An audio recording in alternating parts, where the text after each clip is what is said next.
Tomorrow, January 19th, is Martin Luther King Jr. Day. It's a celebration of the life and legacy of the Baptist minister and activist leader who reshaped the moral conscience of this country and forced it to live up to its ideals.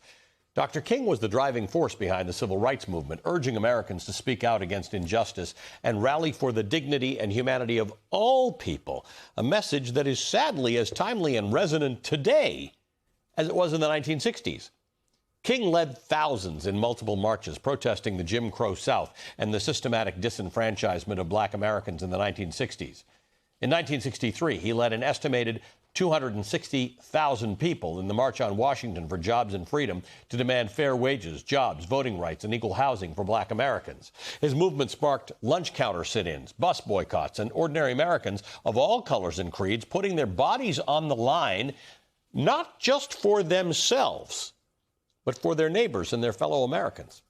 In a commencement address to Oberlin College in 1965, Dr. King said, quote, "Anyone who feels that we can live in isolation today, anyone who feels that we can live without being concerned about other individuals and other nations is sleeping through a revolution.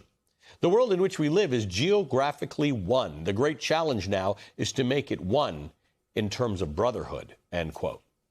Wow. That's weird that that was said so long ago, because it speaks directly to the moment in which we are living today. The world is a geographically smaller place than it was when Dr. King said that.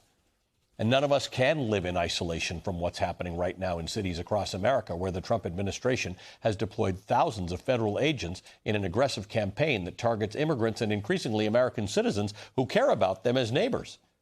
And it sparked nationwide protests. And if you don't think this is your fight, if you believe this has nothing to do with you, or that there's nothing you can do to make a difference, listen to these words of Dr. King. It's audio that I'm going to play. This is from 1967 in a speech opposing the Vietnam War.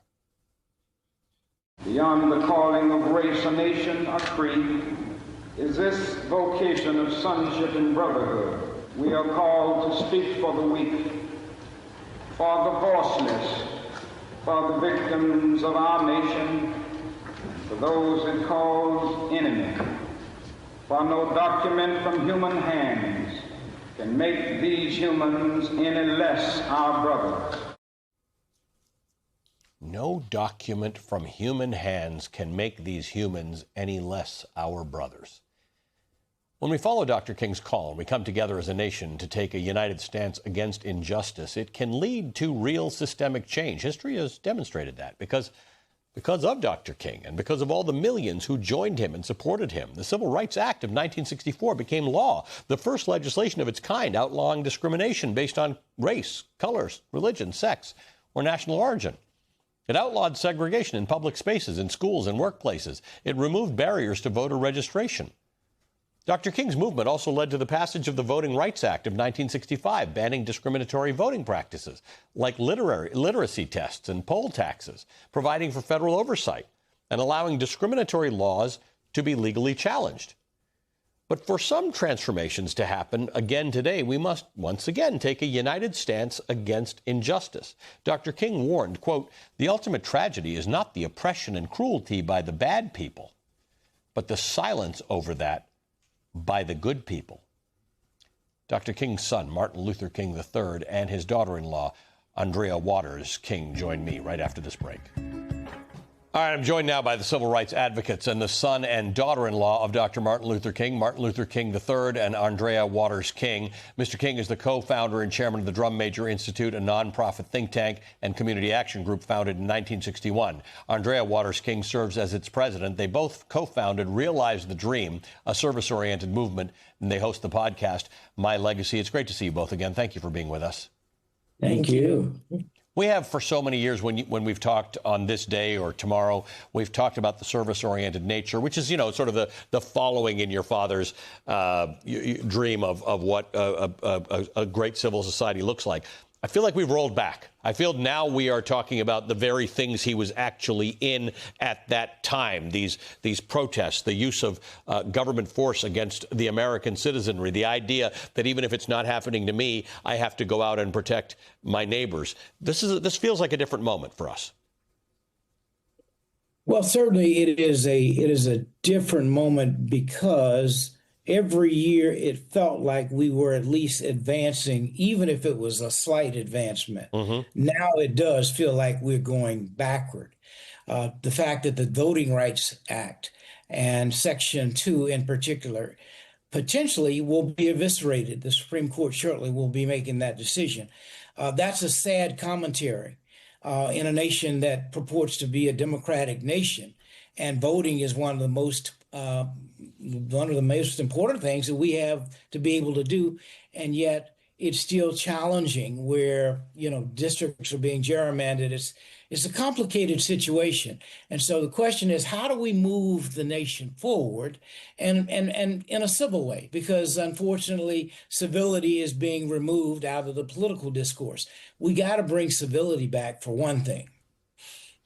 Andrea, let me ask you about this, because in Dr. King's 1964 book entitled Why We Can't Wait, he wrote, "Armies of officials are clothed in uniform, invested with authority, armed with the instruments of violence and death, and conditioned to believe that they can intimidate, maim, or kill Negroes with the same recklessness that once motivated the slave owner." I'm a bit surprised, because he was talking about the pervasiveness of police brutality in the South during Jim Crow. And yet we are seeing behavior that he was talking about that I think most of us would have liked to have thought on an organized level we've left behind. And yet we're watching Minneapolis and other American cities where this behavior is still there. Absolutely. And I don't know anyone who has any sense or iota of humanity that's not alarmed. When you think about right now, at this very moment, there are children that are terrorized that a knock at the door would take away their parents. They are terrorized here on a Sunday, which is a day of worship for many, to even go to a place of worship. People are terrorized to go to school. Children are scared to go to school or to go to a hospital. I mean, this is the America that we're living in 2026. This is the America that so many are living under. And that's why we're seeing what we're seeing, not only in Minneapolis, but that's what we're seeing across the country. People, though, are coming together, standing together. Last year, we witnessed millions and millions of people in the streets, nonviolently, I might add, that were standing up for the best of what we are as Americans and as humanity. As we're speaking right now, there are monks that are walking to our nation's capital that started in Texas that will end here in Washington, D.C., that are walking for peace. And at every stop, more and more people are walking with them. They started just amongst themselves, 25 individuals. Last week, when they were in South Carolina, thousands and thousands marched with them over bridges. So yes, we are seeing the brunt of brutality across this nation, but we also are seeing, unlike probably since the 60s, millions of people also standing for what's beautiful and what's true and what's just in this country as well. And as Dr. Martin Luther King said, it's not just your fight if it's happening to you, if this is happening to your neighbors or your country. In fact, Martin, during his address that I quoted earlier from Oberlin College in 1965, your father said, quote, "But for the appalling silence and indifference of the good people who sit around and say, wait on time. Somewhere we must come to see that human progress never rolls in on wheels of inevitability. It comes through the tireless efforts and the persistent work of dedicated individuals. Without this hard work, time becomes an ally of the primitive forces of social stagnation. So we must help time and realize that the time is always right to do right." This is a really important point. And I think Americans, as Andrea said, are heeding the call that sounds very much like your father's call back then. But this is what he would have said. There is power in the people taking to the streets peacefully. Now you must do it. No question. And that is what I think we are seeing around the country. When you just over the last few months, we've had the No Kings marches, and that's millions of people who marched peacefully to stand up for justice. And so, yes, it is people engagement. I think, though, that in addition to the engagement of people, the goal is for the elected body to do something. And in this case, I think the elected body appears to be afraid of the executive elective body, because the executive body is able to do things, and only the party in power, it should not be this way, but only the party in power can actually maybe get the executive powers to do something a little different. And it really is about building community, is what my dad and mom talked about, and what they articulated, a vision for the future, so that, no American should have to be afraid to go to their job, to go anywhere. And yet this is the time we're living in right now. I think that we're going to see more and more.